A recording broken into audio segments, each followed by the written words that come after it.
Ladies and gentlemen, welcome to your New Japan Pro Wrestling G1 Climax 27 English commentary. It is day 4 of the G1 Climax, and we have got 5 extraordinary B-block matches lined up for you guys. We have got Satoshi Kojima versus Toru Yano, Evil versus Juice Robinson, Minoru Suzuki versus SANADA, Kenny Omega versus Tama Tonga, and our main event tonight will be Okada Elgin. John, how you feeling? Brother, if for no other reason, I love the B block because Suzuki's in it, and he's already won my heart all over again with his match with Omega. Very curious what he'll do against SANADA, who I think had a barn burner with Evil on day 2, which was the B block. So yeah, day 4 here we're covering. I'm very excited about it. And Michael Elgin, hey, former Intercontinental Champion, has a chance to earn an opportunity at the IWGP World Title should he beat Okada tonight, and long term, get himself some points to win his block, which is also very significant. Absolutely. All right, guys. We have our New Japan World player set to 1 hour, 4 minutes, and 30 seconds. So 10430 should be what you're reading on your timestamp.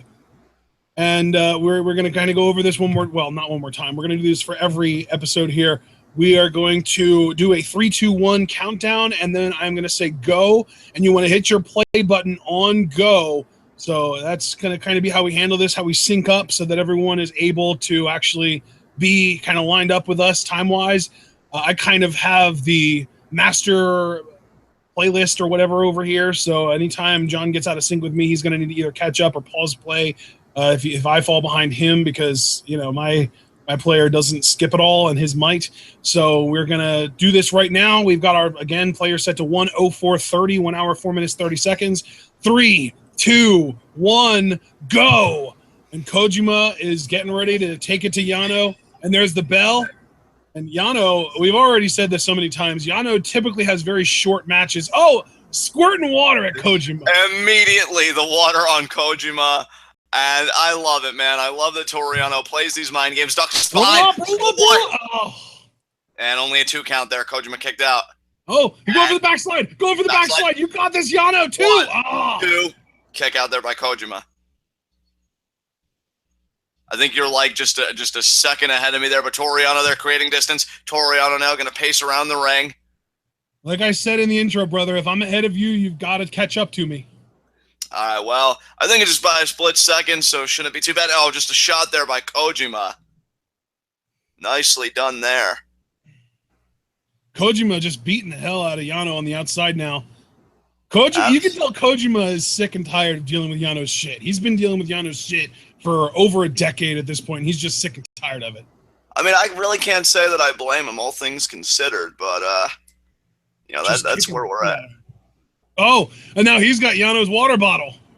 Oh, I just scored him in the face with it. My God, and now Yano falls down there. And now you're ahead of me, so you're going to have to pause just to play. All right. And now Ten's on here trying to will his friend on. Oh, there's a stomp there by Kojima. Another stomp. Still about a second ahead of me, but we should be closer now. And now it's got the front face lock, and now it's going to be a neck breaker. He got it.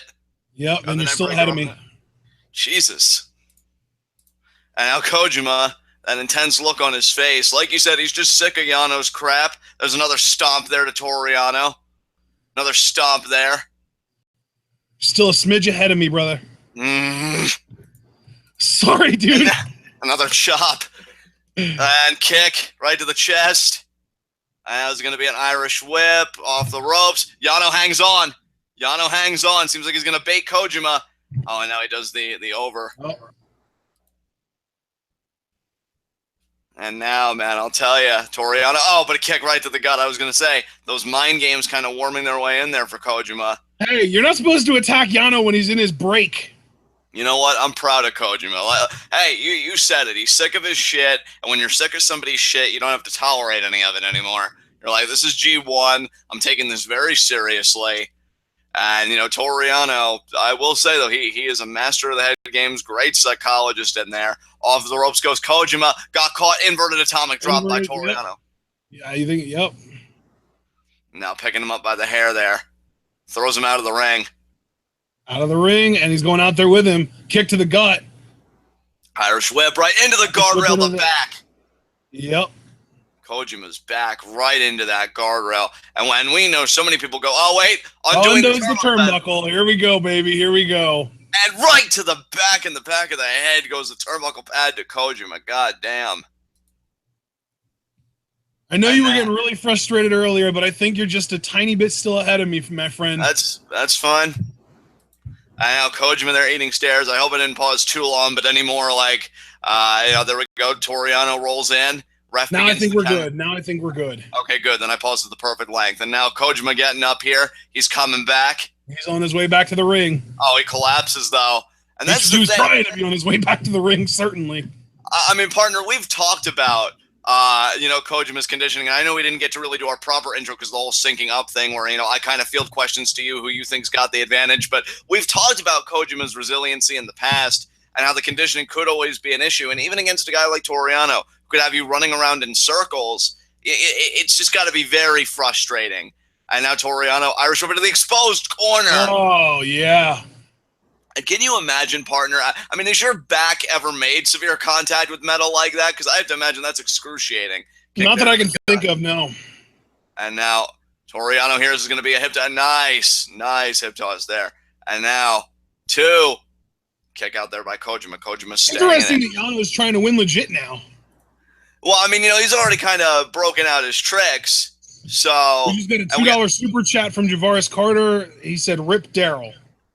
Yeah, well, maybe we'll get some follow-up on that today. I mean, we don't know. Or wait, is Fale in the other block? Is he in A block? Yeah, I was going to say, this was actually the day that Fale did it in a tag match. Right, okay. And nice shot there by Kojima. Mongolian chop. Mongolian. Second Mongolian chop. And now third. Taking some pages out of Tenzan's playbook. Absolutely. I said this match would go about 8 minutes. I think we're just a little over 5 at this point. And I'll tell you, Coach. And now Irish whip into the exposed buckle. And both of these guys, it's worth noting, are 0-1. Kojima lost to Juice Robinson on day 2, and Yano lost to Okada. Obviously. So one of these guys, yeah, right. One of these guys will be at 500 when this match is over. And now, jumping forearm. Oh, it's time for the elbow. Kojima now thinking he's going to fly here. Is he actually going to be able to get it, though? Oh, no, he's not. Toriano rolling all the way to the other side. Kojima's just like, man, I put in so much effort, and now you're going to make me get down and try something else? I mean, you could see, and this isn't to poke fun, but you could see Kojima heaving on the top rope. Oh, yeah, he is absolutely blown up right now, which, again, goes back to the conditioning problem we've been pointing out since G125.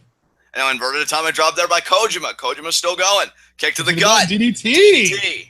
Nice. We saw a straight-up DDT from Kojima. Yeah, it feels like it's been quite some time, partner. And Toriano now taking refuge. On the outside. I'm telling you, this guy's a trickster. I mean, he's near the guardrail. I don't really trust that. And, the crossbody. I'm actually surprised that Yano didn't try to expose the ring skirt or something. But, yeah, he got hit with that crossbody there. And Kojima's got that athletic tape over his nose. He's got to pump himself up here. This is the time to take it to that next gear. You don't want to give Toriano any openings. You don't want to slow down. If I'm Kojima, I'm thinking about getting Yano back in there, hitting that Koji Lariat, and getting my 2 points and getting back in this tournament. Now he's got Yano by the head here. And for Yano, he's just simply outlasting Kojima today. And reverse dash up again. And then, right into Tenzan. Ten Cozy have a meeting of the minds there. I think he raked both of their backs, and now they're both kind of looking at him. Kick to the gut there by Kojima. Another DDT, this time on the floor. And he said, it's been a while since we got a DDT from Kojima. We've just gotten 2 in the course of 1 match. And now Yano turning over on his stomach. Or I thought he was anyway. It's more on his side. And I will say this. Kojima now looking very focused. I think he realizes that DDT on the floor is kind of a game-changing maneuver there. Gets Toriano back in the ring. And now this time he may get that Kojima elbow. And he got it. He got it. Now Kojima looking unpleased with himself. Goes, hooks the leg. 2. And kick out there by Toru Yano.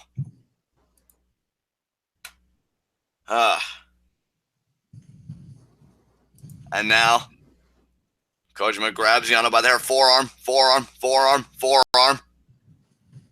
And, Toru Yano ducks.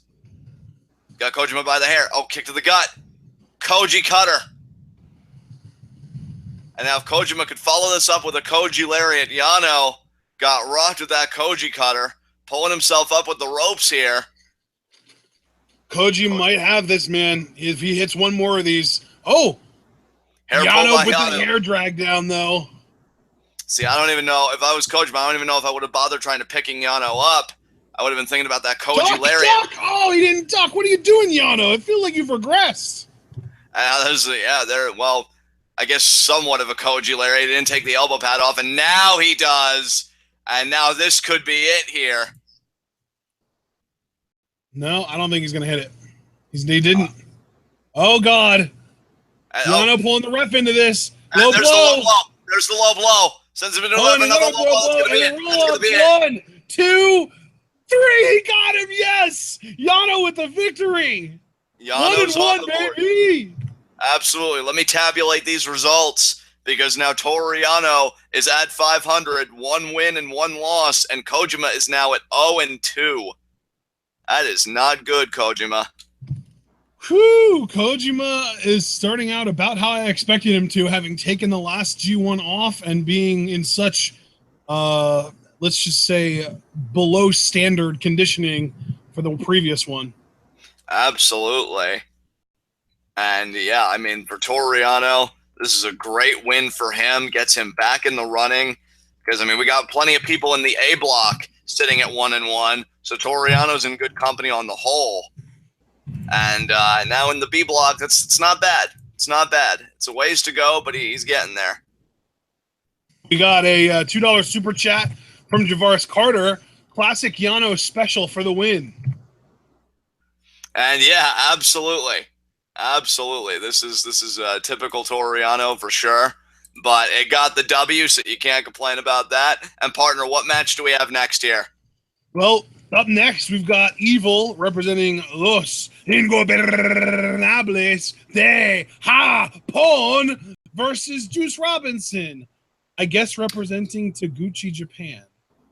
Yeah, I like both guys. I mean, Juice, and that's the thing. I mean, we've got an interesting contrast of records in this match because you have Evil, who is 0-1, lost to his partner SANADA, and Juice, who is 1-0 because he was the first person to beat Kojima in the B block. So, I don't know. We could have 2 people walking out with 500 records. I'm telling you, 1-1 is the popular record right now, it seems. At least it was in the A block, and we may see a similar trend in the B block. 6 people in the A block with a 1-1 record?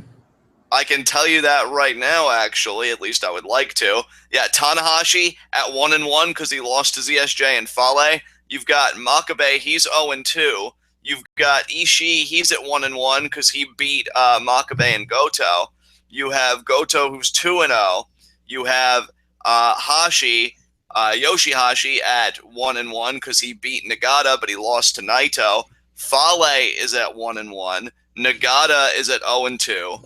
ZSJ 1-1. Ibushi 1-1, and Naito 2-0. So crazy standings here for the tournament. But yeah, I'm very curious because if Juice Robinson, of all people, and again, that's not to denigrate Juice by any means. It's just, I mean, you see his story and you see how he has just incrementally risen through the ranks. If he can pull off a 2-0 record, that would be insanely impressive to me in this block. But if Evil would get to 500, that would be a less surprising result to me. But partner, now that we're more stabilized, I'm going to do the usual. I'm going to hand it over to you. Give us your pre-match analysis here, partner. Who do you like in this? What are the strengths? What are the weaknesses? Just run it down for us. I got to tell you, John, this is actually one of the most even matchups I think that we're going to have in the entirety of this season or this year of G1 Climax. Because really, Juice Robinson is a man on the rise, but at the same time, I feel like Evil is one of those guys who can pull a win out when you least expect it. He is He's not necessarily in that like upper echelon or anything like that, but he is definitely a strong contender, and I definitely think he is someone that he could easily go 5-4, or maybe even 6-3 if he put his mind to it. So this is a really hard match to call because I think Juice has more athleticism, but there's no doubt in anyone's minds that Evil has the power advantage here. I mean, to me, look, here's where I come from with it, right? You know I'm a big Evil fan. I'm trying to keep bias out of it, but I look at Evil and I see somebody that in the ring knows how to get the job done, knows how to utilize his environment to his advantage, and just from a physical standpoint, has a moveset that can beat anybody in his block, and that includes the world champion Okada for my money. However, here's where it gets interesting, because to me, Juice is the type of guy, he just seems to get better with every match. Yeah. I think when you Juice have is that, like the Saiyan of New Japan. exactly. Well, yeah. I mean, you saying it's funny because I was even trying to think of like a crude AI parallel that I can use. But yeah, it seems like he learns from every bout, he internalizes every bout, and he grows from every bout. And when you have that ability, you know, it's funny because people with the ability that Juice possesses, you look at him and he seems innocuous, but he may very well be one of the most dangerous people in this block for that very characteristic. Because how do you stop a man that's constantly improving himself?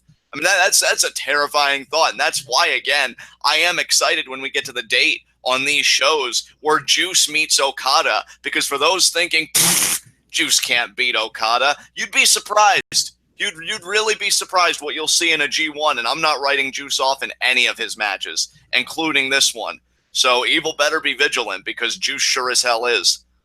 I'm right there with you, man. Juice, I'm not counting Juice out of any matches in G1. I mean, to me, Juice is this year what Tama Tonga was to me last year. That guy that I'm just so excited to watch, him and ZSJ, really, that I'm just so excited to watch do his thing and see how far he can take it. Ref checking Juice. And I mean, Juice. And now Juice going right after drop kick. I like this. Oh, yeah, intensity right here. Cannonball. Cannonball. Wow, Juice trying to put this away early. Well, I mean, Ashton, if you think about it, Juice. Oh, wait a minute here. Cross body over the rope. Look at the explosiveness of Robinson. But you know what, Ashton? That's the athleticism I was talking about, though. I mean, here's my thing, John. I don't think Juice is in the same league as SANADA athletically, which is why I didn't automatically say Juice has got this, because he's that much better of an athlete than Evil. Because I do think he's more athletic, but he's not in the same league as SANADA. So I was pretty confident that SANADA was going to beat Evil a couple days ago. Juice is more athletic, but it's close enough that I can't pick. You know what I mean? No, absolutely, partner. I get you. And you know what, though? I like this urgency. I like this aggression. And if you think about it, Juice has quite a history with Los Ingobernables de Japón, because all the tag matches where he would get humiliated or his leg would get destroyed or guys like Evil or Bushi would beat him down, you know, there is that animosity between Juice, and the drop to hold right into the guardrail, and Juice's throat made contact. That's going to rough up the trachea real good.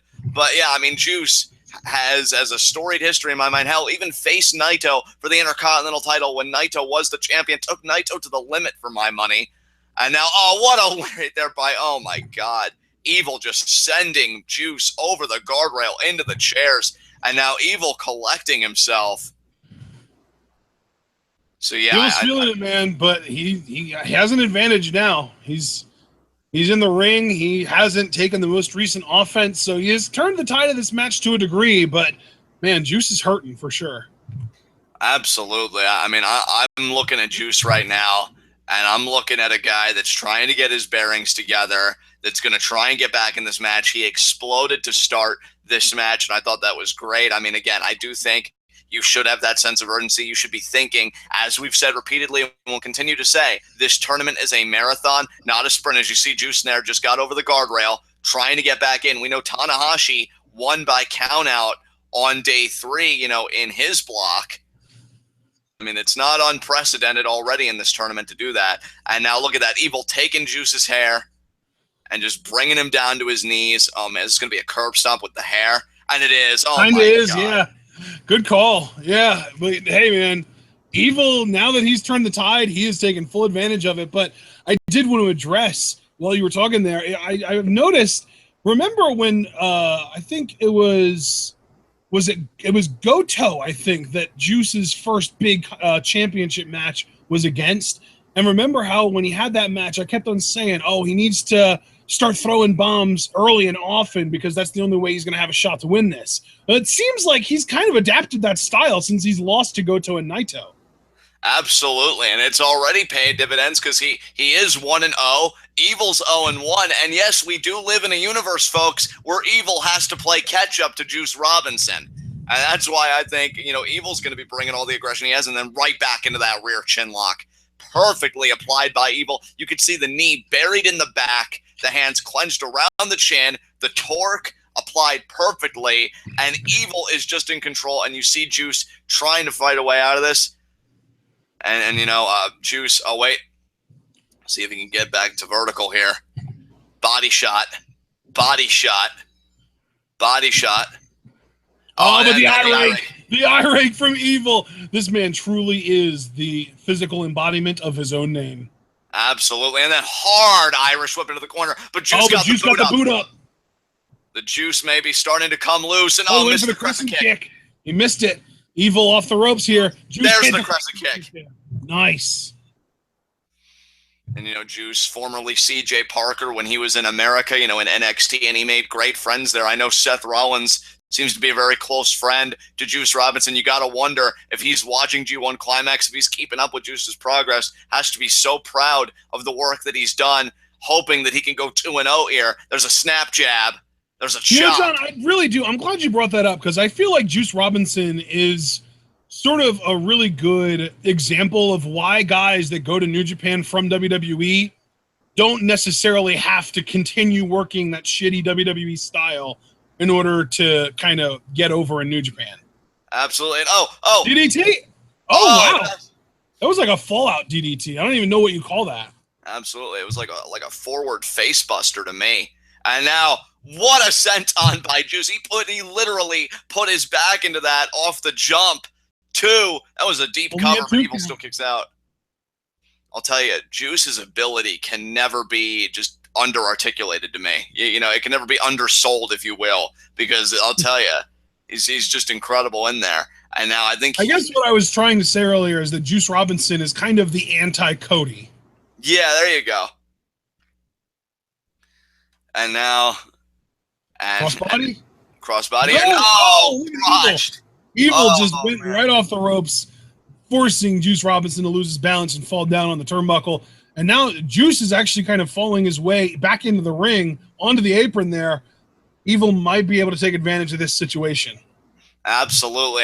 And Juice, I'll tell you what, there is nothing worse. I mean, I've accidentally ball-tapped myself more times than I care to admit, actually, and it's always painful. I can only imagine being crotched on the rope, how excruciating that is. Oh, when Evil caught the boot.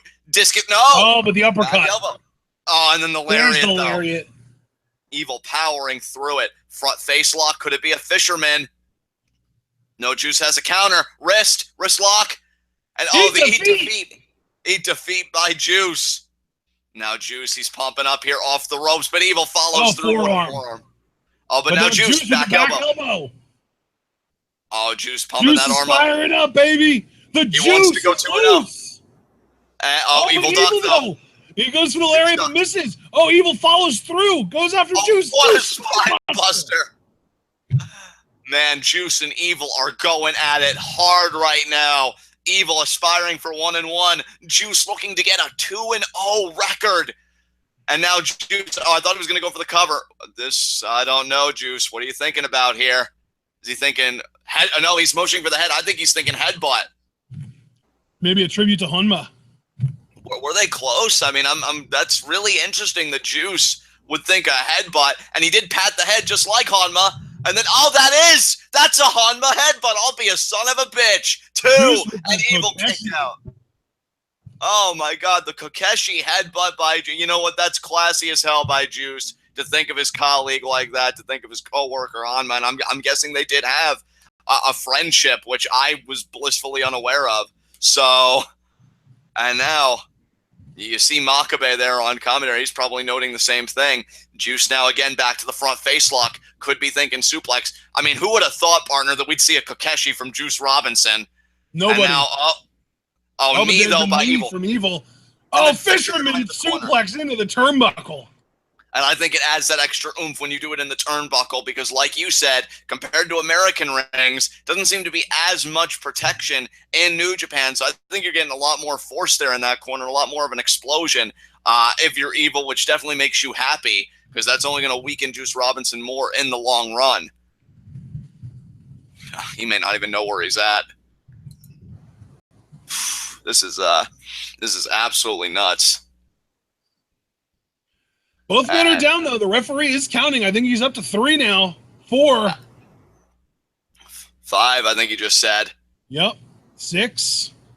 And Evil, though, no, is if it gets to 10, it's a double count out. Absolutely. Oh, but Evil now picking up Juice. Up, and he is really annoyed, you can tell. I think he's going to go for the fireman's carry power bomb here. And no, Juice! Juice got out of it. Goes for the kick. Insecurity? No. Super kick to the stomach from Evil.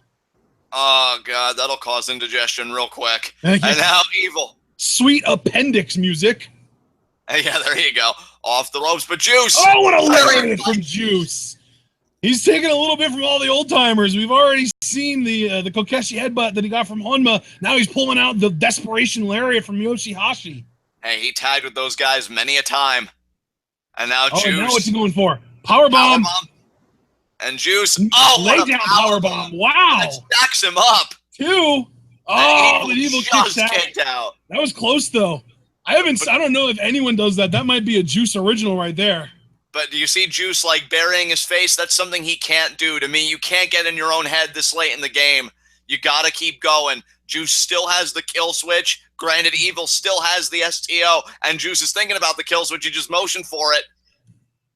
He's picking up the limp carcass of Evil right now. That powerbomb drove the wind out of him. Wait a minute, it may not even be. I don't know if he was thinking maybe a deadlift German or what. I mean, Evil has not moved. And the ref trying to check on Evil, but I agree more with Juice's approach. Pick him up. Yeah, Evil. Got him up. He's got him up. Is he going to go for a... I think he's going to go for the kill switch here. Kill switch right here. Move, Pulp Friction. Pulp Friction. I'm glad we finally have a name for it, Ashton. Thank you for bringing that up. Breaks out of the waist lock. No, he doesn't. Evil, German. What a German by Evil. Dropped Juice on his... Oh, but Juice... I think Juice was trying to show some fighting spirit there, but he got 2 out of it. He's backed into the turnbuckle. He is showing fighting spirit. Look at Juice firing up here. A double lariat. Juice trying to do the strong style with Evil. Not really working out as well as he, I'm sure, had hoped. Juice trying to show the left. But he missed. He got a headbutt from Evil. There's the left hook from Juice. Evil's still on his feet, though. No way. Juice going for Pulp Friction. He's going for it. Evil got out of it, though. Now Evil sweeping. No. Juice.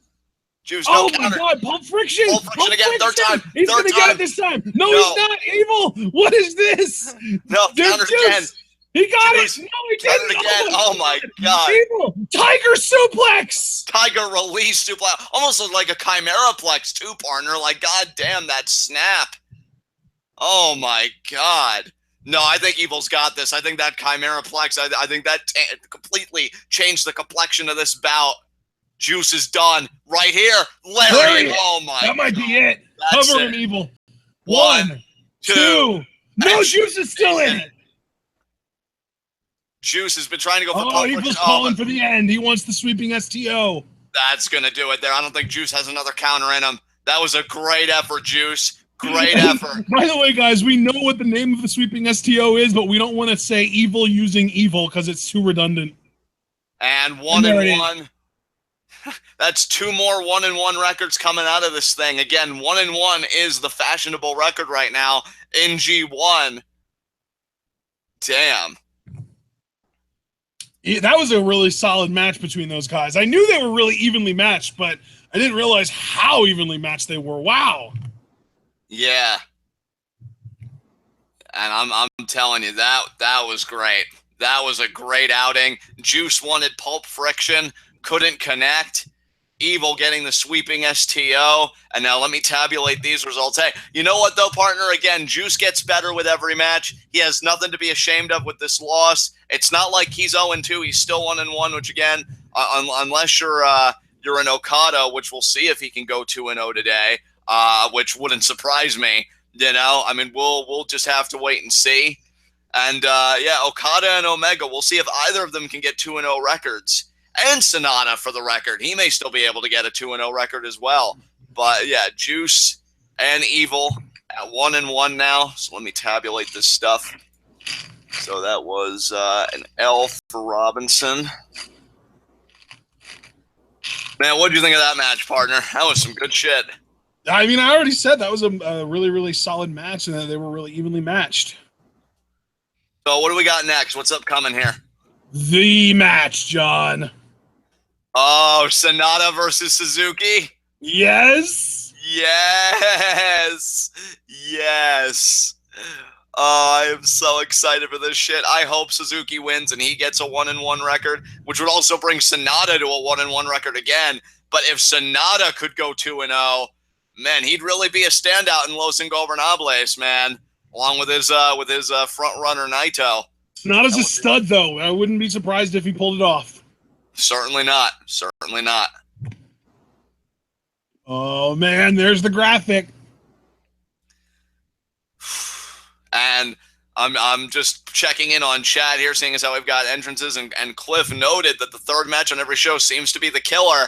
And when you got SANADA and Suzuki sharing a ring, you know, I think we're going to see something really good here. I fucking adore Suzuki. And I'll tell you what, I've never hated SANADA. I've actually quite liked him, but his match with Evil really opened up my eyes even wider than what they originally were, because god damn does SANADA pack a punch when he's able to go to distance with somebody. So, yeah, he's right. The third match has been great, because on day one it was Ishii Goto, and that was amazing. Day 2 was Evil SANADA. That was great. Day 3 was ZSJ Ibushi. That was really good. And now we're getting Suzuki SANADA.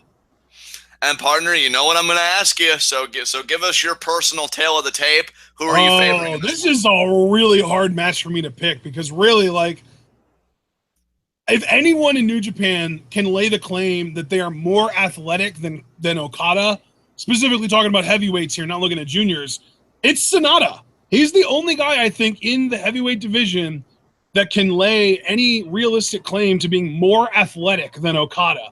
But my concern is that we haven't necessarily seen SANADA show that he's tougher than Okada. So I don't know if he'll be able to kick out of as much and withstand as many submissions in this match as Okada was able to in his match with Suzuki. So honestly, I have to pick Suzuki, even though my heart's with SANADA. You know, and you know my heart is with Suzuki, and I'm actually going to go the opposite. My heart's with Suzuki, but I am picking SANADA. I think this man is a stud, and I think he's really coming into his own at the right time. Is Suzuki the nastiest man on earth? You better goddamn believe it. Will he stretch you and contort you like a pretzel? Again, you better goddamn believe it. But when it comes to the 9th inning, is he going to have enough gas to give to get the win? That's where it becomes a bit questionable to me. I honestly don't know. And that's where I think SANADA ultimately does have the edge. But I'm just looking forward to seeing these two guys kill each other, brother. This is where the fan in me really comes out. I think these two are really going to show everybody something special here. And again, SANADA, a 2-0 record at stake. Suzuki, his chance to really get back in the hunt with a 1-1 record. And again, I say it so many times about Suzuki and Suzuki Gun. They love gold for Suzuki, and you see Desperado, who could be the wild card in this thing. Suzuki, any title he can get his hands on, he'll do it. And I even have to wonder if at times Suzuki isn't looking ahead to facing Okada again. They have a very storied rivalry, have faced each other many times, and you got to wonder if Suzuki's thinking about when he gets to face Okada. But he just kicks the guy right down. I love it. I love it so much. That guy was just an innocent bystander, and Suzuki's just like, here, eat the sole of my boot, bitch. Oh, my God. I'll tell you, this guy, I remember growing up, you know who I thought the toughest guy used to be when I was growing up was Fit Finlay, because he used to call himself a bastard and this and that. You know what? Suzuki doesn't need to call himself a bastard. He doesn't need to give himself any monikers. what he shows it to you by what he does in the ring, and Sanada's going to learn that the hard way tonight. Well, and the funny thing is, I mean, you always say that Minoru Suzuki means the worst personality in the whole world or the most miserable personality or something like that. And he didn't even give himself that name. He didn't, like, Minoru Suzuki isn't his chosen wrestling name. That's his birth name. His parents gave him that name. Yeah. And I'm telling you, this Suzuki, to me, is an excellent striker, submission wrestler. And that's the thing. I'm curious if Suzuki would have any clever counters to Skull End. That's what I'm really curious about. I mean, here is Suzuki, and I say it every time, and I'm sorry, but I like for our fans to know it, especially the newcomers who have now happened upon their new favorite wrestling podcast. Suzuki was trained by Billy Robinson, an amazing catch wrestler, and the legendary Fujiwara of the same namesake of the Fujiwara armbar. I mean, that's a lot of experience. And, just slaps it on it. Here we go. Oh, what a forearm there by Sanada. Sanada taking the short off, but again, Sanada is a stud. He's a thoroughbred. He's got the physique. He's got the ability. He's got everything. Oh, he is really laying in those forearms, but Suzuki seems to be eating them. And now look at this. Sanada, foot on the neck. Referee trying to pull him away. Sanada's pissed. He is not going to let Suzuki show him up in this tough man contest. No, he's not. And again, the forearms. He just does not give a damn. And that's Suzuki. Look at that. Screaming right back. Saying, come on, lay him into me. Come on. Suzuki looks like he's in more pain than we're used to seeing him in after those exchanges, though. You know what, partner? You're not wrong, but I'll vault Sanada over. Oh, got caught. Look at Sanada. Oh, but look at Suzuki. He's still Suzuki. No, armbar. Oh, my God. Now he's just stretching Sanada out. Now he's trying to bend the fingers. Couldn't get to him, but Sanada there. Elgin Suzuki rolling through. Suzuki, I think, just got woken up. Penalty kick, maybe? Oh, my God, what a penalty kick. And that's what I was getting ready to say. You're not wrong about Suzuki being in pain. You could take my word for it or not. I think Suzuki's having the time of his life in there, knowing that somebody's willing to get that aggressive, to be that much of a brawler with him, because that's what wakes Suzuki up. And now right in the guardrail goes Sanada. And now Suzuki is about to show Sanada whose house this is. Oh, my God. We're doing it prison style now. And, oh, my God, Sanada down to the floor. Suzuki, he's got a chair. Oh, he's using it, too. Right in the gut and then right in the back. Oh, my God. And now the cameraman following Suzuki, trying to restrain. Hey, you want to get hit? Because he will hit you. We've seen it many times. And, again, trying to restrain Suzuki. Sanada's back up, though. He's still fighting. Sanada trying to fight back. Got the body blows there, but Suzuki again with the chair. And again across the back. And now the ref finally got control. And, partner, you know that... but Desperado, though. Desperado, and like I said, he might be the wild card in this. Oh, my God. He's got it around Sanada's throat. Where are the other members of LIJ to help Sanada out? I mean... Don't they kind of epitomize apathy? They probably don't care. They're probably like, Sanada's got this. Oh, and now look at this. He's Suzuki strong-arming that one guy who tried to stop him. I told you if you didn't want to get hit, mind your own fucking business. And now Sanada is kind of trying. Desperado there just burying the boots. I love Suzuki Gun, man. That faction just is connected to my heart in the deepest way that isn't named Worldwide Underground. I adore these guys. And Suzuki just waiting in the ring. I love that you have Suzuki Gun, though, because now you and I each have a dog or a horse in the New Japan faction warfare race, because I'm an LIJ guy.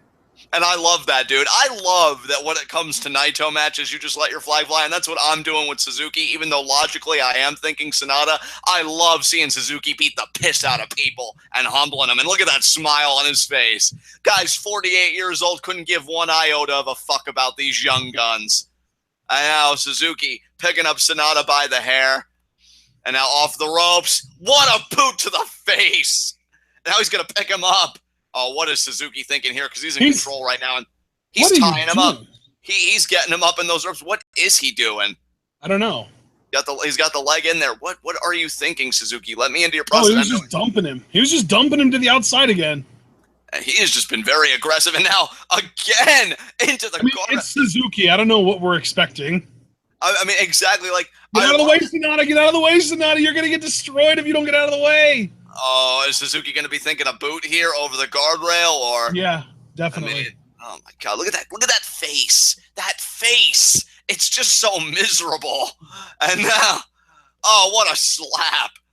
What a slap! And another slap. Could you imagine Suzuki running his own wrestling school? How horrifying that would be. God, Bill DeMott, eat your heart out. I was going to say he would make Bill DeMott look like Barney the fucking dinosaur. I know SANADA trying to get any reprieve he could from Suzuki, and another shot right to the face. Bill DeMott be like, hey guys, how much do you want to bet I can put these wrestlers, these wrestling prospects through the worst living hell imaginable? Suzuki's just like, hold my beer. Exactly. Yeah, exactly. It's funny that with just, oh my God, the telepathy, the telepathic link that you and I have. But Suzuki is just taking SANADA to school right now, and now he's got SANADA back in the ring. SANADA's like, I don't know if I want to be a wrestler anymore. I think I'm good. I think I've done everything I've set out to do.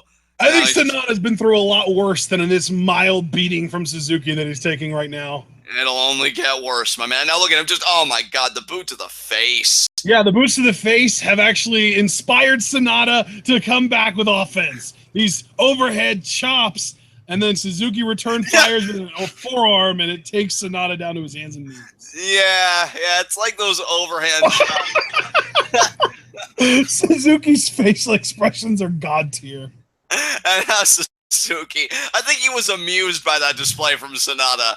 Entertain me for as long as you can. And now the forearms again by SANADA. And Suzuki, oh my God, just another straight shot. But a drop kick there to the knee, that's smart by SANADA. Go low if the other guy's going high. And now Suzuki, oh, but a kick. Now SANADA off the ropes. And now, oh, another drop kick though to the knee. Oh man, Suzuki. I'm telling you, Suzuki now with that knee really, taken out. Desperado, really? I hope SANADA destroys it. There we go. Drop kick. Yeah, SANADA has had it up to here with Desperado shit, and now there's a kick there by Suzuki. Irish whip into the opposite corner, but look at SANADA's a hyper athlete though. Drop kick, baby. What a drop kick. So good. Springboard drop kick from SANADA. That actually sent Suzuki all the way off his feet, and he's rolling in pain. So SANADA might be changing the tide a little bit here, turning the tide a little bit. Absolutely. I mean, we talk about it with Kojima. It would only be fair to talk about it as well with Suzuki. He is older, and now he's going to get hogtied here. Oh, but no! Oh, my God, what a counter! What a counter! Armbar! Oh, my God. See what happens when you get cute, SANADA? What a counter that was. Oh, that armbar. And SANADA gets to the ropes. That's that MMA experience from Suzuki right there. He will beat the piss out of you. What were you thinking, SANADA? And then the big boot right to the face. Snapmare. Off the ropes. PK. He got caught. No way. Yes, SANADA. Dragon screw leg whip. Taking a page out of Tanahashi's playbook. Oh, and what's he doing here? Oh, he's going to tie him up in a knot here. Tying him up in a knot, baby. Oh, but Suzuki with the armbar. Oh, but now SANADA, I don't know why you're so insistent on tying him up. And now I think he's got it this time. He's got it this time. Give Suzuki credit, though. He countered it twice. And now SANADA's thinking drop kick here. I don't think Suzuki's going to get out of this. And there's the drop kick. Man. God, I love SANADA. He's so good. And really appreciate it. Because you were the first person between the two of us to say that you were a fan of what SANADA could eventually become. I'm here to say I'm a fan of what SANADA is right now. Exactly. And I think, what you know, when I said... Drive by! Drive by! Yes! Oh, man. The true badass. Absolutely. Eat your heart out, Roman. And that's the thing. I think when I said I'm interested in what SANADA can become, hook the leg, too. Suzuki kicks out. I feel like that day of becoming is here, because between his match with Evil and him, you know, keeping up with Suzuki and taking the fight to him, I think SANADA's really come into his own at this point compared to last year. Fireman's carry. Sleeper! Sleeper! No. Oh, but SANADA. Go in. Oh, but Suzuki in there. Oh, and look at how tight that sleeper looks. God damn. SANADA is wriggling his way out of it, though. He is. Oh, crap. Never mind. I did say, too, that I was curious if Suzuki would have a counter to Skull End, and he did. Arm goes down a second time. Oh, SANADA keeps it up. I love that. God, I missed that spot. Suzuki still trying to keep the hold applied. You know, for him, he doesn't even really care about the submission so much as he does getting the Gotch-style pile driver. And now SANADA fading. SANADA fading here. Suzuki, he's really keeping it in. Normally, he's a lot quicker to try and go for the pile driver. I think he wanted to make sure here. And SANADA resisting. He's resisting. God, I love seeing that pile driver so much. No!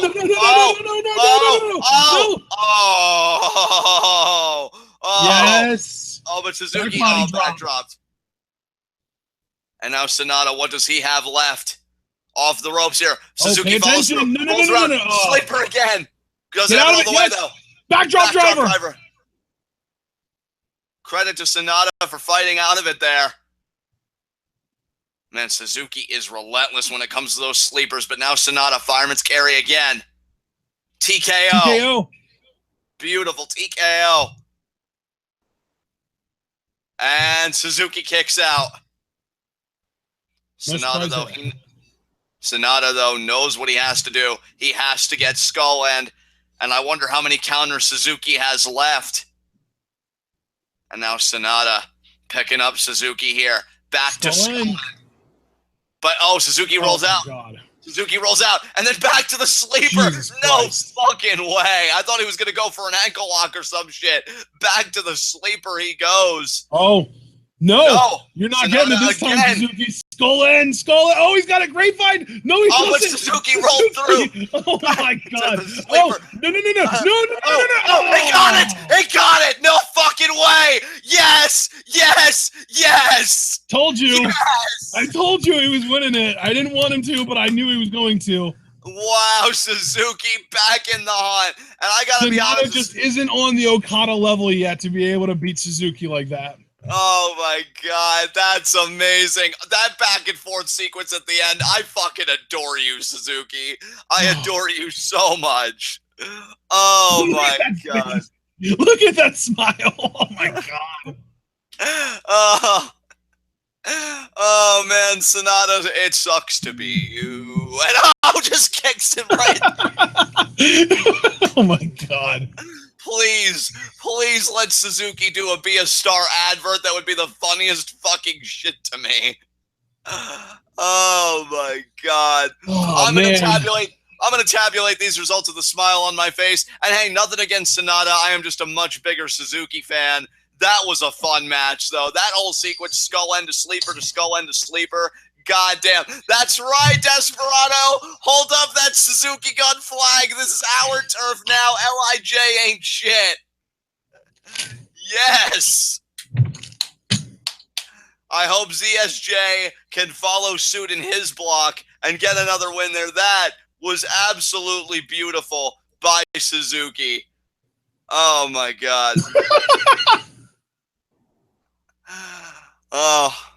He just loves torturing young lions. He really does. Oh God, he's a man after my own heart. All right, let's get these results tabulated here. Suzuki with a win over SANADA. So now again, another 1-1 pair. Amazing. So Suzuki now has 2 points. And SANADA still only at 2 points. And I really did believe SANADA had it in him to get that 2-0 record. But I think that distinction is going to belong to Omega or Okada, or maybe even just Okada. Because who's Omega facing? Isn't he facing Tama Tonga. That's going to be interesting. That's going to be very interesting. And that match is next, right? Yep. Wow. 2 of the better athletes in this block. I actually, you know what? While that third match was good, I'm calling my shot right now. I think Tama Tonga Omega is going to be match of the night because Omega has been on a fucking hot streak lately, and I love Tama Tonga's athleticism, so I think it's the perfect storm. If I do say so myself, I'm under the impression that Okada Elgin's going to be match of the night. All right, we shall see, my man. We shall see. We are barreling right along here. My God, that last victory by Suzuki. I'm all jazzed up. I'm like a kid with a sugar rush right now. We just As got a a $2 $2 super chat from Javaris Carter. Now I really want Naito versus Suzuki in the finals. That would be a brutal as fuck match, and it gets all of my yes. Oh my god. That God style pile driver. You know what? The God style pile driver to me, while entrances are being made, and then I'm going to do the usual with you. I really think it's become, to me, what the RKO used to be to a lot of people. Like, every time I see it, I just pop out of my goddamn seat. It's so good. But shifting gears here, Ashton, we got Tama Tonga coming out. We'll have Omega coming out afterwards. It's Bullet Club stablemates facing each other. Who do you like in this one, man? Give us your honest assessment of both guys and where you see this going. I think the leader of the Bullet Club has got to take care of his business, or else there are going to be some questions about his leadership. I mean, certainly. You know, that's a great point. Hell, here's the thing, too. If Tama Tonga wins this, because didn't he win his first match? I think he did. Yeah, Tama Tonga won his first match. So both of these guys are at 1-0. Only one of these guys will be 2-0 when this match is over. And Unless then Tama Tonga may have... unless it's a tie. Yeah, unless it's a tie, which that's always possible. But here's another issue, too. Kenny Omega is the United States champion. If Tama Tonga beats Kenny Omega, I mean, not only do you have that, like, oh, I beat the leader, so shouldn't I be the leader? But he'd also be owed a United States championship match. And I find that to be a very interesting prospect. Look, man, Fale is out there. Yeah. I mean, goddamn. I'm really excited for this, guys, because Tama Tonga, to me, if there was ever a time, you know, to have that big match moment, now is the time, because Kenny Omega is on another level right now. He's been competing out of his mind, and to me, he's one of the best. Yuzuru coming out with Kenny. Okay, that's odd. Very, very interesting. You see Kenny too sweet in the fans here. I'm telling you, man, there is a massive fissure forming in the Bullet Club. Well, I think guys like Cody are certainly stirring the pot. You know, well, that's what I'm saying. No, see, I don't even necessarily think it's Cody. I think it's, or just Cody. I think it's a combination of Cody and Tama Tonga both kind of being unhappy with Kenny Omega. And Omega really is trying to make it all about himself rather than the faction as a whole. Yeah, and I mean, that's going to be very interesting how we see all this go down. Kenny Omega is a very Johnny Mundo type of leader. He thinks that everyone's goal should be for him to be champion, but Tama Tonga and Cody seem to see it differently. And oh, look at Tama! Oh, wow! Wow! Yeah. Oh, here we go! Okay, well, okay, partner, you weren't lying. I know there's the stomp there. God damn, people! No, I'm jazzed up. Let's do this. Let's do this. I like this from Tama Tonga, and I adore Kenny Omega. So, Cliff, I'm not trying to go to blows with you, brother. We both are Team Kenny all the way. But, you know, I also support Tama Tonga doing what he has to do to advance his career. And now what is Tama Tonga doing here? He's got an Elite shirt on, not a Bullet Club shirt. Kenny did, at least. Yeah, no, just tossing the shirt out. But Kenny there with the knife edge chop. And another chop there by Kenny. And now I definitely think that we are going to see Kenny Omega and the Young Bucks as the Elite breaking away from the Bullet Club, whether by voluntarily or by being forced out. Yeah, it could be voluntarily or coercively. And now Tama Tonga, though, with the speed of the kick. Yes. I think Tama Tonga's got a bit of a chip on his shoulder. I think in his heart he believes he's better than Kenny Omega. And what better place to prove it than between the ropes? That's right. And now Kenny here, Irish whip, but he's going to stop himself. No, he does not. No, he does not. Man. Chase Owens trying to quell the situation, but Tama Tonga, I mean, he had a moment at the G1 press conference. You know, I've been hearing about that, and I've been meaning to go back and listen to his promo because I already cut a killer promo at the press conference. I think when we get done this batch of recordings today, I'm going to take just that little slice of time out and listen to it. But to sum it up, he basically said he doesn't give a shit about winning the G1 because the G1 isn't even a real tournament because New Japan the Bullet Club is trying to expand globally and into the U.S., and they're still doing G1 here in Japan, and it's only against Japanese wrestlers, and he's basically saying that it's like a lower level tournament because of how localized it is. Oh wow! So Tama Tonga almost. He also said, as far as the not giving a shit about winning thing, he also said that he brings his 100% every single night. So he doesn't have any more to give for G1, and he thinks that it's a shame that other people don't give it their 100% until G1. Wait a minute here. Tama Tonga's got a mic. Oh boy! What is this? Oh, he's challenging Kenny as the leader.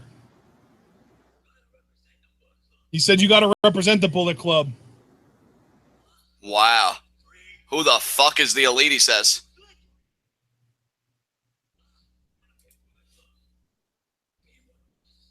Wow, oh, wow. Yeah, this is tension right here. Tama Tonga. Wow. He threw Omega into the ropes hard there, into the turnbuckle hard there. And then the splash. And actually, wait a minute here. Side slam. And back suplex there. And Ashton, if I may, very quickly, while Kenny is writhing in pain, you know that I've talked about for a while Tama Tonga's potential, and I know you corrected me because Tama Tonga's 38, and how long can you talk about potential? But I think this kind of stuff here is exactly what I meant. Tama Tonga, no matter the age, taking it to that next level. It almost sounds like in that promo he channeled his inner CM Punk a little bit, kind of spitting those hard truths, and now you see him being very aggressive to Omega here. Tama Tonga, I can see it in his eyes. He wants to win. Not saying Kenny doesn't. I adore Kenny Omega, and you know he wants one more shot at Okada, and he's going to get it. I mean, regardless of whether he wins this or not. Jumping headbutt there.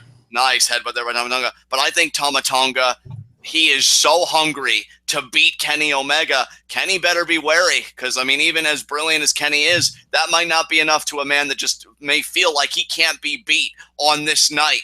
And now Kenny, what a forearm that was. Kenny going to try and fight back here. Another forearm there to Tama Tonga. Tama Tonga, though, firing up. Fighting spirit from Tama Tonga. Oh, and the kick to the... Ooh, Tama Tonga going after Kenny's knee. Yeah, I mean, he says, who the fuck is the elite? Tama Tonga pretty much challenging Kenny, where your loyalty's jumping neck breaker. That athleticism again.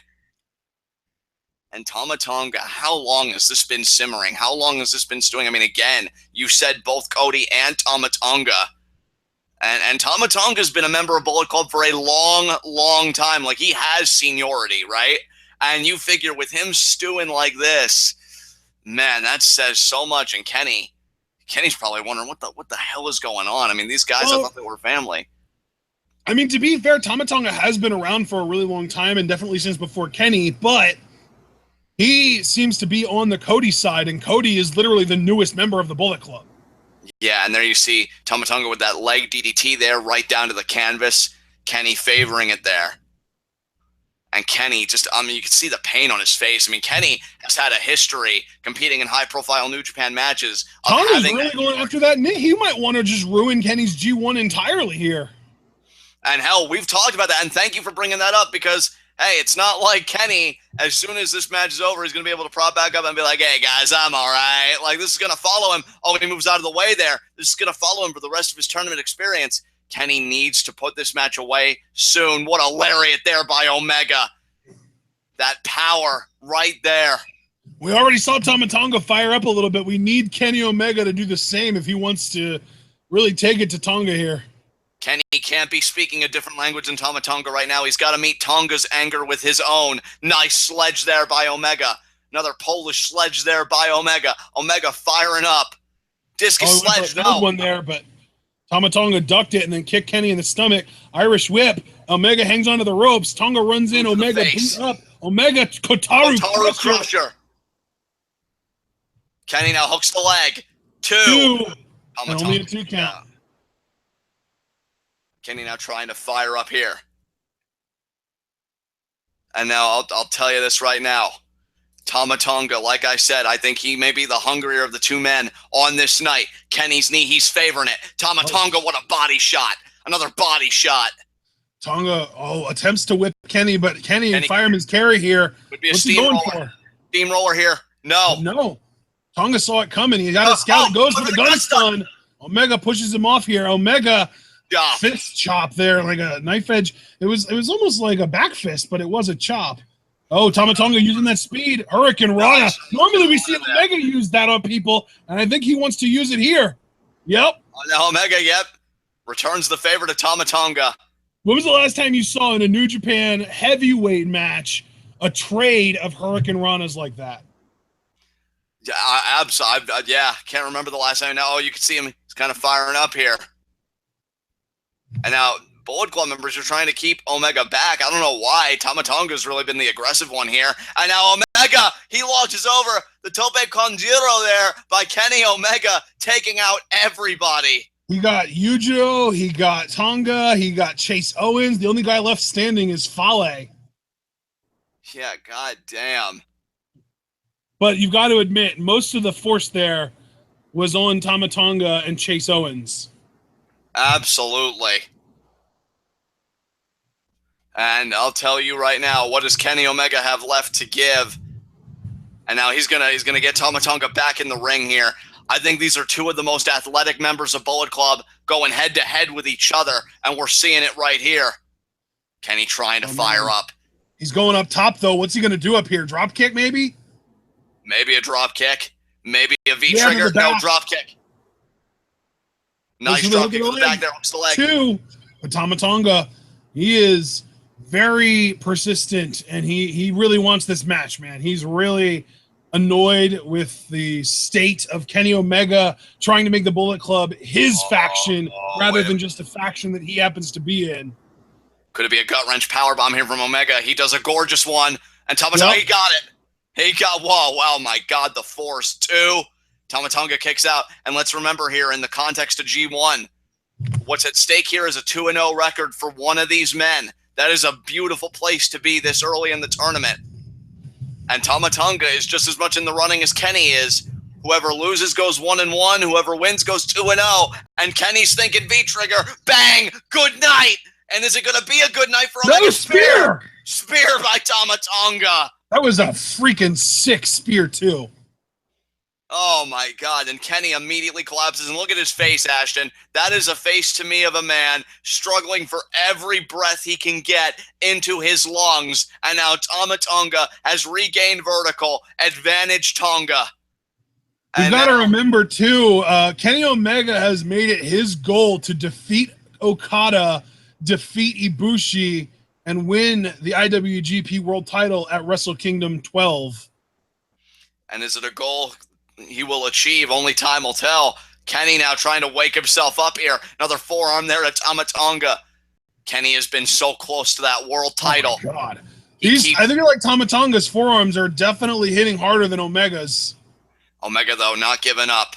Omega's got the breeding of a champion to me. He's got the resilience, the heart of a champion. But he's always missed that title by a hair. This is another chance. See, that was a discus forearm, and it took Tonga down to his knees, but now Omega wants the Snapdragon suplex, and Tonga was with it enough to counter Pele kick. Telling you, two of the best athletes in the faction right now. V-trigger. V-trigger. And now Omega going for the, oh God, what does he call this? Every time. But yeah, the knee over the neck there. And now Tama Tonga on all fours here. Kenny. Aoi Shodo there by Omega. Now he could be thinking V-trigger again. Yep. He got it. Yeah, he did. That could be the beginning of the end for Tama Tonga. You know it will be. But then again, you know he can hit gun stun out of nowhere. And does Tama Tonga have a counter? He does. Oh my God, that spinning inverted neck breaker there by Tama Tonga. We have a name for that too, I swear, guys. Tongan twist. Thank you. Sorry about that, but that is the proper name that Tama Tonga gave it. Wow. Oh my God, this match. He almost got the gun stun there, but Omega with the Snapdragon suplex. Snapdragon there, and then another V-trigger. One. Only a one count, are you kidding me? Tama Tonga too proud. He's not going to give Kenny the satisfaction. Another V-trigger though. Oh, and he hit it. And he got it. Is that going to be enough? I don't think that's going to be enough. Kenny's I think it is. An angel. Tama Tonga might counter this into a gun stun. Tama Tonga. Nope, never mind. No, he didn't. It's over. That's it. Kenny Omega 2-0 here. 3 count. What a match that was. But Kenny Omega goes 2-0 here. Oh. And Tama Tonga, yet another person who will now have a 1-1 record. They are really showing you who the leaders of the packs are as early as possible. I'll tell you that right now. Kenny Omega getting the job done. That was Kenny Omega being elite, if you will. Now Tama Tonga will have something else to stew about.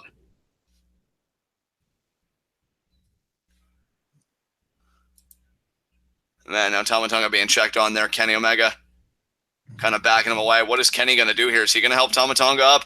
No, he's kind of... Is he kicking Tama Tonga out? He just seems very angry with how Tama Tonga acted. Yeah. Tama Tonga slowly getting up here. Kicking him again. Telling you, Omega certainly feels a certain way. And Tama Tonga now slowly getting to his feet. I mean, that was a barn burner that we just saw. This factional tension here at an all-time high. You see there, Yujiro trying to keep Kenny's going to go for a handshake, but I don't know if Tama Tonga's going to... Oh, he's going to go for the too sweet. He wants to too sweet him. Will Tama Tonga join in? Are we going to have that solidarity? Are we going to have that unity there? He turned his... Oh, no, he's back. There's the too sweet right there. Kenny Omega and Tama Tonga having eyes, and then there's the hug. There is the hug. You know sometimes when you feel a certain way about something your brother did or said, good fight is a good way to get it out, and everything goes back to normal afterwards.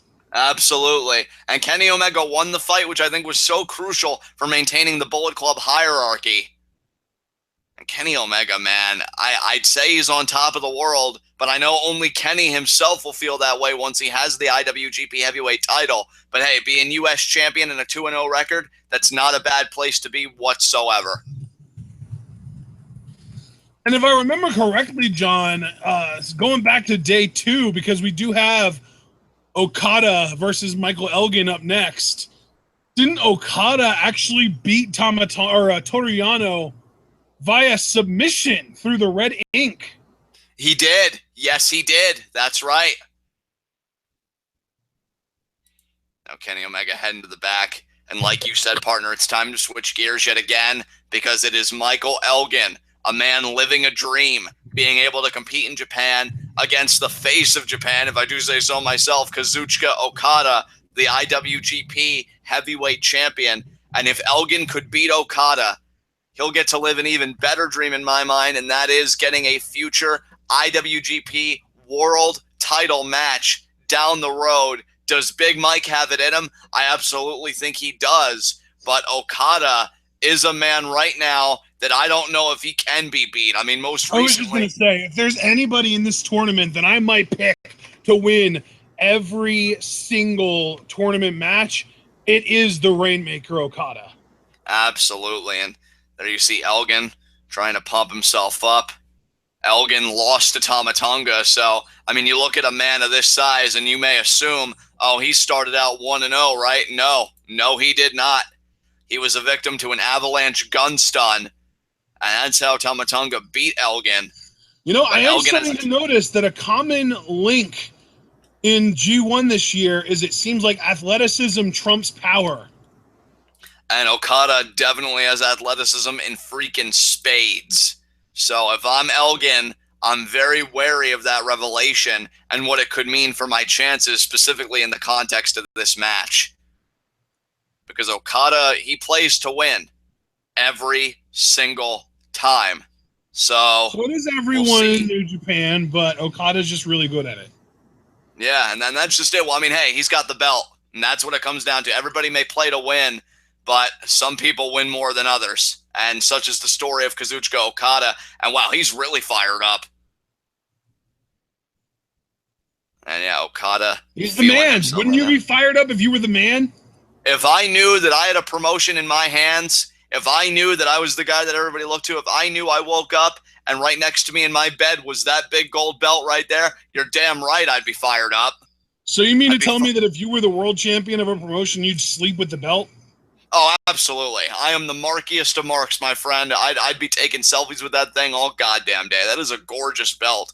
And Okada looks damn good with it. And you know Elgin's eyeing it. Because, I mean, really, that's what everybody in this tournament is competing for the honor of. Not just to challenge the champion, but to challenge the champion on the stage.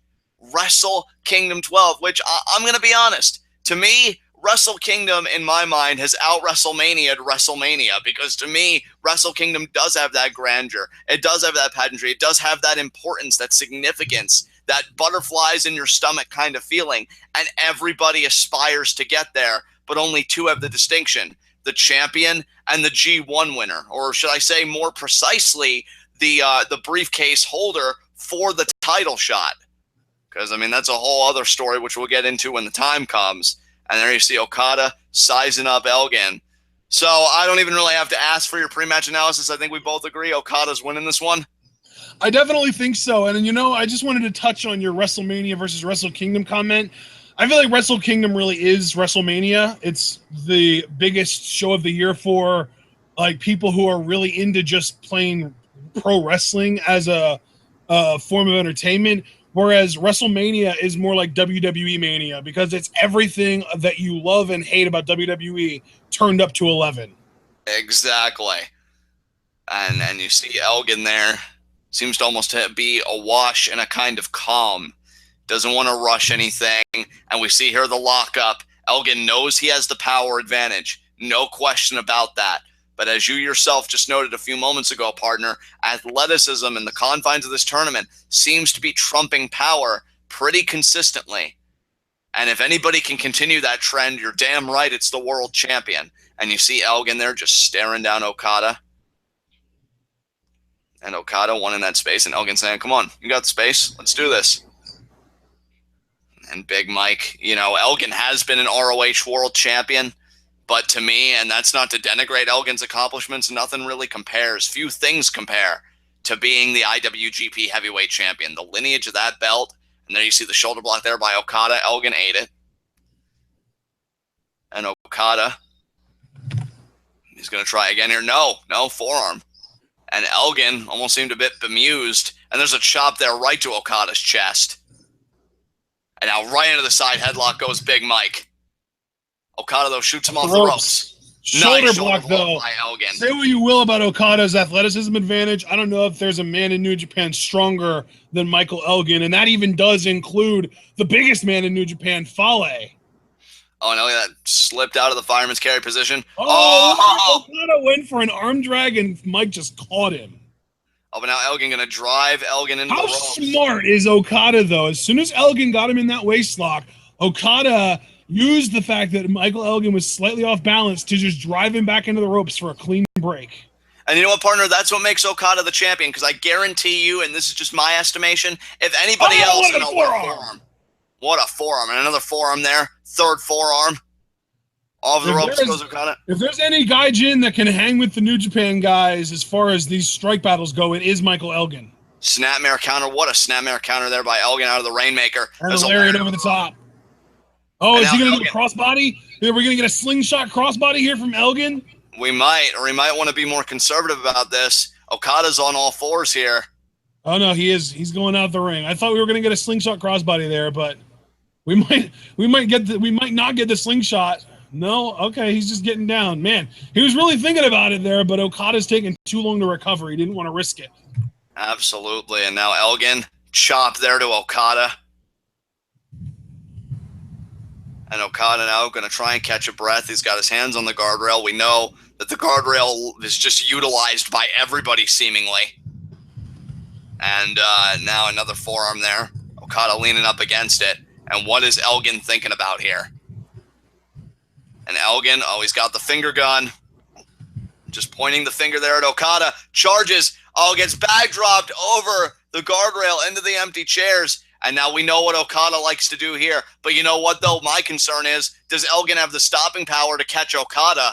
Because I would not be surprised if he did. But I think Okada's got all the momentum he'll need. Oh, and he did catch him. Elgin catches the crossbody and then power scoop slam God. over the guardrail onto the outside. What did I just say, partner? And you saw it right there. Elgin's power is really coming into the play in this match.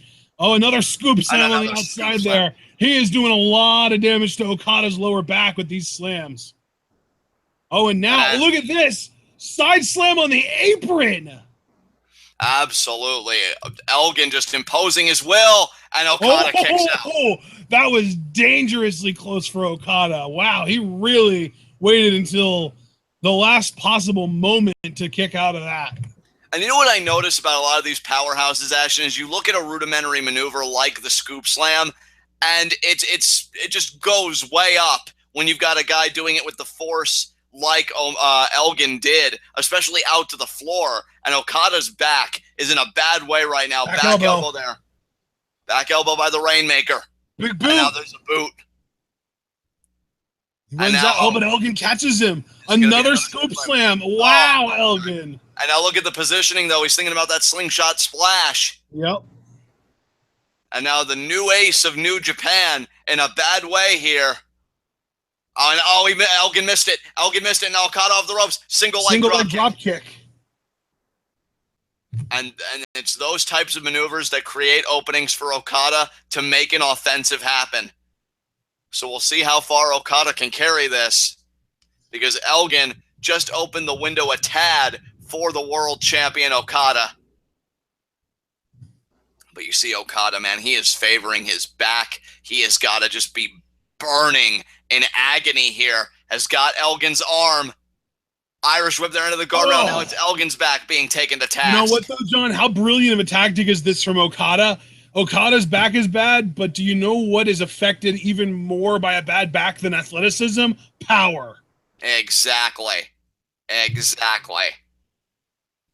And that's an excellent point, because you know what? They may have the same handicap on the surface in terms of the bad back, but it's going to affect them in different ways and in differing degrees the longer this match goes. And that's an excellent insight, partner. And Elgin, you see there, he's back to vertical. And now he gets back in the ring here. I love it. I love that Okada never for a second loses his cool in a match. And then there's a clubby blow there to Elgin. Now, could it be a DDT here? He's got the front face lock. No, Okada, you were doing so well. No, he's mocking Elgin. He's got the thumb up. I do not agree with that. You just got a little bit of an advantage, but that's the hubris of the world champion. That's the showmanship of the world champion. Oh, but now he counters Elgin right back. There's a knee right in the midsection. Neck breaker. See, that's what you need to be doing, Okada. That's the game plan to me. Oh, man. And now Okada. See, to me, for Okada, he looks at every match as a man looks at a chessboard trying to think of what move should go where should I place each move. And now you see Okada maybe thinking a straight jacket hold. So strong, man. He is still, even after that knee to the back, he's still strong enough to prevent Okada from crossing his arms into this straight jacket hold. And now a third knee there, and now he finally gets the straight jacket hold. And Okada now working the straight jacket, has got Elgin grounded, his back now being picked apart. And again, it may be the same handicap on the surface, but to my partner's point, it's going to affect power more long-term, more detrimentally than it will athleticism. And you see Okada just cranking on that straight jacket. And now Elgin, though, is back to vertical. Elbow to the stomach. There. Another elbow to the stomach. He only needed 2. Most guys need 3, and there's a chop, but Okada returns fire with a knee to the stomach. Again, focusing on Elgin's core, which is where a lot of their strength comes from. Absolutely. And misses. And now Okada going to charge back in the corner. There from, but he got caught. Elgin got him. Oh, and my goodness. Elgin with a big German suplex. He powered through that German. Okada's face was one almost of shock, thinking, what's happening to me? Yeah, and Okada's face currently is more one of, how do I survive?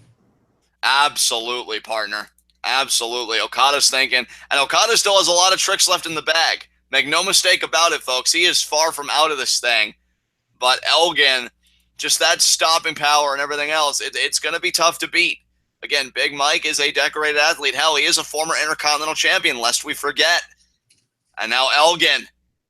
Gonna charge at Okada. There's the lariat in the corner. Oh, wow. All the way to the other side of the ring, and another lariat. The amount of momentum that he just nailed Okada, and the force that he just nailed Okada with is ridiculous. We've got to remember, guys, force equals mass times acceleration. We know Michael Elgin's got about 245 pounds of mass, and top that with the amount of acceleration he just put into that lariat, and that was just a ton of force. And there's a German. Elgin really in control right now. Even when Okada went for a move, Elgin reversed and hit the same move on Okada. There's a second German. Is Michael Elgin thinking of a trifecta here? But Okada gets the ropes. Okada gets the ropes. Elgin's got to break it.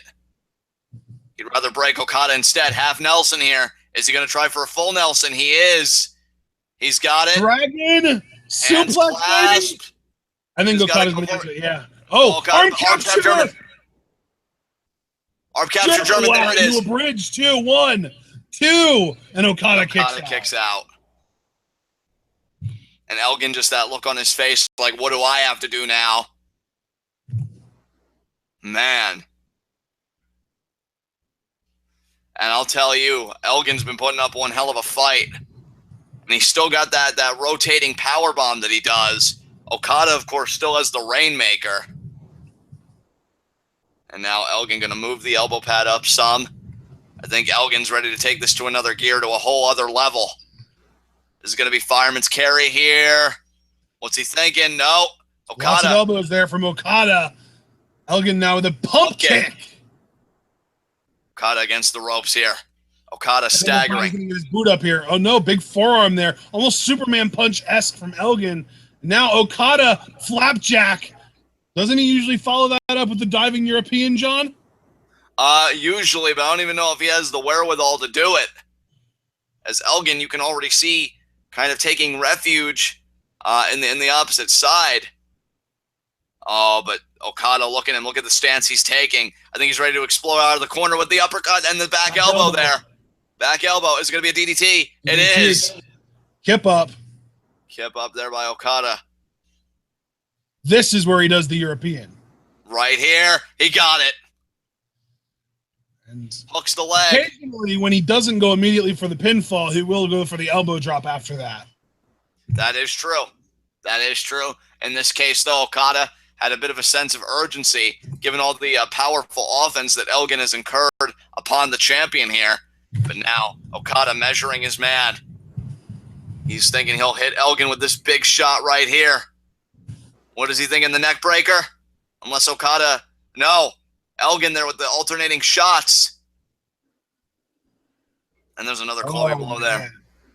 Such a simplistic way to fight out of it, but when you're Elgin, that's exactly what you can do. Oh, Okada caught the kick. Big boot from Okada. He wants this reverse neck breaker, but Elgin is not an easy guy to move around like that. Oh, look at this. Okada now going for the victory with a submission, but Elgin kicks him off. Okada, big boot. To the face there. Elgin fires up, but Okada with the European. Elgin went for the jumping enziguri. Okada ducked it. Okada is a step ahead of Elgin on all of these strikes. Oh, but there's the power slam. There is the power slam. Okada seemed to be well read in the repertoire of Michael Elgin, but you could say Michael Elgin was just as literate in the repertoire of the world champion. And both these men are down again. And Elgin looking for that win, looking to go 1-1 and sending Okada to 1-1. But Okada looking to keep pace with Omega with a 2-0 record of his own. Man. Now, Elgin trying to get his bearings. Okada the same way. Okada taking refuge in the corner here. Elgin may try and fire up. Elgin's actually calling on the crowd here, which is kind of strange because Okada does seem to be kind of like the #1 fan favorite in the promotion. Absolutely. And there's the chop there by Elgin. My God. And you see Okada immediately favoring the chest. Oh, is this going to be an Avalanche Falcon's arrow here from Elgin? He's ascending to the top rope. Okada meets him there with the clubby blows to the back. Forearm to the face. Elgin goes down. What's Okada thinking here? No, he comes down from the ropes. Not going to use that athleticism, at least not that way. Elgin catches the boot. What a shot to the face. That rocked Okada right there. What a forearm that was. Okada, more like, oh, rocked. And now, do you see Elgin, though? Elgin looking so focused here. Oh, he's got the lariat ready. Okada, look at Okada's face. He looks so spaced, but not spaced enough, apparently. He wants this reverse neckbreaker bad. Oh, and he got it, too. Look at that. Look at that. Oh, and look at this, though. Elgin in perfect position for an elbow drop. Absolutely. And now, Okada, what's he going to do here? I think he initiates. No, he is going to drag him. He's going to really perfect the positioning for that elbow. If Okada gets this, you can tell the momentum will have definitely shifted. And he got it. And now you know what Okada wants. John. He's going to call for the first time in this tournament. Rainmaker! There it is. Elgin stirring. That elbow drove the wind out of him. Okada here. Arm trap. Oh, Elgin now immediately sensing the Rainmaker was imminent, backed Okada into the turnbuckle, and now charging in, but Okada, too aware of his situation, drop kick. There is the drop kick, and Elgin goes out to the floor, which, I mean, yeah, it's offense Okada, but Elgin, though, out to the floor, which means he gets to have a breather. Okada really can't do anything offensively, and, I mean, yes, there is a possibility of a count out, but I don't see that happening. And Okada, it even looks like he wants to follow Elgin out there. Tell you, Elgin, that was a very, again, simple counter to the Rainmaker, but very effective. Just driving him with all his weight into the corner. Now Elgin going to try and pull himself up. And I think this match has kind of reached that third act, if you will, that third gear. And I'll tell you, this is Elgin's moment here. If he wants to get 1-1, and more importantly, if he wants to secure himself a future world title shot, he's got to win this match. But Okada may be thinking drop kick here. Oh, you're about to see an explosion of athleticism, folks. He's going to do what Omega did to Tonga and do the drop kick to the back. Maybe even the back of the head, because I think Okada gets a little more air on his than... Oh, he got Elgin caught it. He got powerbombed 1, 2. No. And Okada just kicked out. Oh, man. Okada just kicked out. Man, what a brilliant counter there by Michael Elgin. Big Mike. He really, really wants to beat Okada, and I can't say I blame him because Okada is the man right now in every sense of the word. And now Elgin favoring the back of his head. Okada favoring his everything, meanwhile. Yeah, I was going to say, I don't know if there's a part of Okada that doesn't hurt right now, and now Elgin is going to use these alternating lariats. And the thing is, not only is he injuring the guy with the lariat, but he's using his other arm to brace them, and that's causing damage as well. Absolutely. I mean, Elgin really seems to have been very thoughtful in his approach to this match. Oh, could it be the Okada dropkick, though? No, boot. Elgin trying to fire up, checks the arm. Does Okada? Okada, no way. Thinking tombstone, but now Elgin. Could it be a power slam? No, Okada countered again. Could it be a Rainmaker? Elgin ducked. Jumping Enziguri there. And now Elgin thinking lariat. Off the ropes. No. German. We've seen Okada do this before. He got the one German. Now is it time to get the Rainmaker? Is he going to get it here? Oh, he wants the Rainmaker. He really... No, but Elgin with the back elbow. Oh, wow. His back elbows really just shake Okada. Oh, but the drop kick. Back of the head, too. Now Elgin leaning up against the ropes. Have we seen Okada do anything out of this position? No, I don't think we have. But Okada is he going to do a V-trigger? No, Elgin's up. Ducks the drop... Oh, or ducked the lariat and hit a drop kick. Now Okada's got to be thinking the advantage is mine. And he may be thinking to go for that tombstone again. No, he's thinking Rainmaker. He's always thinking Rainmaker. Oh, what a lariat, though, by Big Mike. Oh, my God. And the elbow pad. The elbow pad. That could be really big trouble for Okada. Elgin is fired up here. Off the ropes. Lariat on Okada. What? Second straight lariat. You know he wants this buckle bomb now. Can he he's get got it? him up in a high cross position. Oh my God, and he hit it. Look at the ref jump. Oh my God, that was close. Oh my God, that might have been the closest fall in this tournament that wasn't a 3 count. God damn it. Even Elgin's looking at the ref like, come on, man, I had it. I had it. Oh, man. Yeah, this match is match of the night for me so far, for sure. Absolutely, partner. I shouldn't say so far. It's the main event. Yeah. Oh, my God. Elgin thought he had it. I'm amazed he keeps countering the Rainmaker, but Okada can be just as persistent. Oh, man. Elgin thinking about that buckle bomb. He really wants that buckle bomb, man. He's calling for it again, but Okada just keeps fighting out of everything. Is Elgin going to charge? He really shouldn't if he's going to. He's not even charging. Elgin being more conservative. Out, man. Discus forearm. Wow. What a discus form, and he got it. He got it. And now this could be the Avalanche Falcon's arrow because Okada's half in, half out here. Oh, yeah, that's right. He does like an apron variation of the Falcon arrow off the middle rope. Exactly. And I think that's what we're getting ready to see here, unless Okada has some insane counter. The thumb goes up. He's got him locked in. Okada's not fighting out of it either. Look at this. Elgin's got him. Oh, but there Okada did fight out of it. I'm telling you, man, Okada's fighting out of everything. And now the elbows, though, by Elgin. Elgin not ready to I have a feeling Okada's going to use a drop kick here. He might. I mean, Elgin. No, he's not. Yeah, he did. He totally did. I knew it.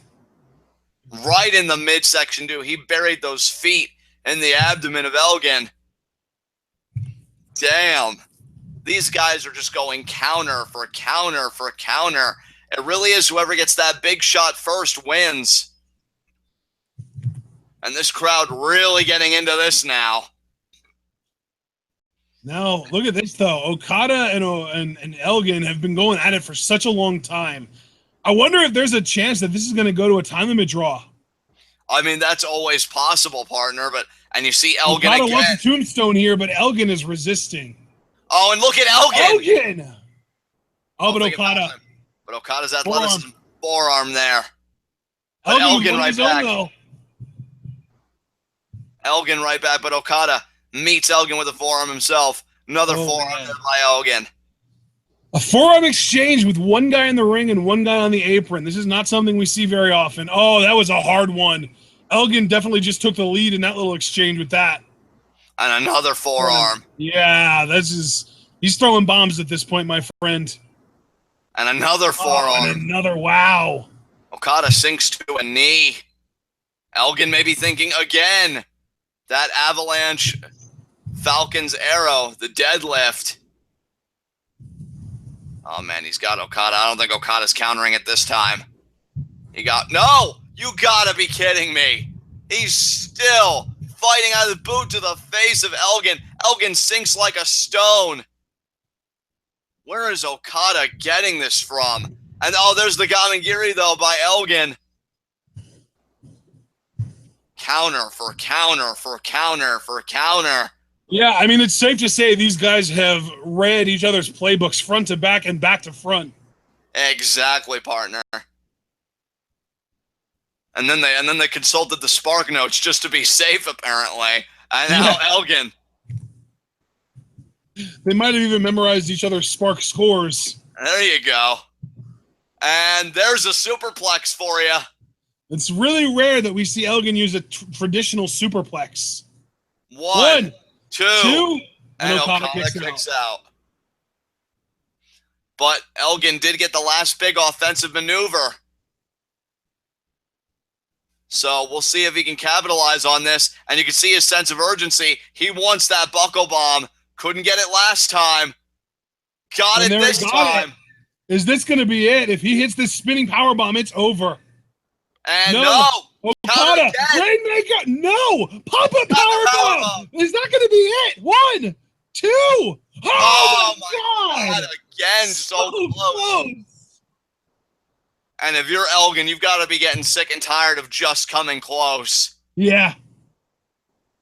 He still has not hit the spinning power bomb, although he's hit plenty of other variations of it, that's for sure. Partner, I don't want to commit hyperbole here at this this broadcast team that we've got going on here, but I can't remember the last time I've seen so many counters in one match. I mean, this has been absolutely I can. nuts. Watch a Kushida match.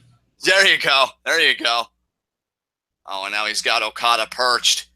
I don't know if this is smart by Elgin, but at the same time, maybe you want to take it away from the ground where Okada does the Rainmaker now. Oh, could this be an inverted Death Valley driver? Burning Hammer here? Burning Hammer. Oh! There's the Rainmaker, though. He kept the wrist locked. Oh, and now, I'll tell you, unless Elgin has another counter, this is the beginning of the end here for Big Mike. To think, though, that he was thinking that it would take a Burning Hammer to beat Okada shows you how much Elgin thinks of the toughness of the IWGP Heavyweight Champion. Still got him by the wrist. It's going to be another Rainmaker, and it is. That's it. I mean, he's not covering right away, Elgin, though. Elgin is rolled over. He might not be as easy to pin as we think. Oh, but Okada, though, firing up. Now he's going to go behind here. He wants another Rainmaker. The Rainmaker has gotten... And Elgin again! Backslide! Back fist! Back fist! Is he going to hit it? No, Okada. Tombstone! He wants it! Oh my God, the Tombstone pile driver, and he's not done. He wants the Rainmaker. He wants to end this right now, and he did. Got it. That's it. Yes, what a match. 1, 2, 3. Recap. And Okada keeps pace with Omega, 2-0. Elgin is 0-2, but I will say this right now, that was Elgin's best New Japan match, to me. I would definitely agree with that. So far, that's Elgin's best outing. Yeah, for sure. That match was insane.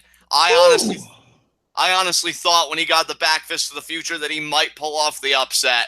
I did too. That was what got it for me. Just that little throwback to Eddie Kingston. Absolutely, yeah. And Elgin now is 0-2. Wow. He's in kind of a little bit of a hole. He needs a backhoe to dig himself out. Absolutely. Meanwhile, Okada, he is making it rain in his block because he is now 2-0. I wonder, Ashton, if both Omega and Okada are going to be undefeated until their match with each other. Because they're both 2-0 right now. You know what, though? That would mean that the winner of that match would win the block, and I don't think that's necessarily going to happen. We'll see. We shall see. I mean, we've got to remember there are a lot of other people in the block that could win it. Suzuki could win it. I mean, as a bit of an underdog pick, Juice or even Toru Yano might have a shot at winning the block. Honestly, I don't think it matters who wins the B block because my pick to win all of G1 is in the A block. That's right, because you're picking Naito. And I've been pretty staunch about Omega. But guys, this was day 4. Great outings. Elgin Okada was match of the night. Of course, I have a smile on my face, though, because Suzuki got a win. So he's now 1-1. He's in the running as much as anybody else. And Okada and Omega leave day 4 with 2-0 records. So, partner, I'm going to have you give everybody the rundown for our day 5 coverage, which will be coming up shortly. And just to give your overall thoughts on day 4 here. Absolutely. Day 4 was a lot of fun. I feel like this new format where we're only covering the block matches has not only been just as fun as when we were covering all the matches, but it's also allowed us to feel more refreshed every time we come into one of these because we have about half the work to do and it's just as exciting. So it was a really smart trade-off, I think, on our part. I'm looking forward to day 5. And I got to tell you, man, day 5 matches that we've got coming up, I mean, it's the A block, so you already know it's going to be really fun. We've got Ibushi versus Ishii, Makabe Goto. That's going to be a slugfest right there. Naito Fale, LIJ versus Bullet Club, Yoshihashi ZSJ, and Tanahashi Nagata. And we will be coming back here with our A block matches with day 5 coverage in 20 minutes at 5 p.m. Eastern Time. That would be 4 o'clock Central, 3 o'clock Mountain, 2 o'clock p.m. if you're on the west coast of the U.S., or if you're in the UK, it'll be at 10 p.m., or if you're in France, it'll be at 6. If I missed your time zone, I apologize. If you let me know, I'll add it to my list of time zones to read off.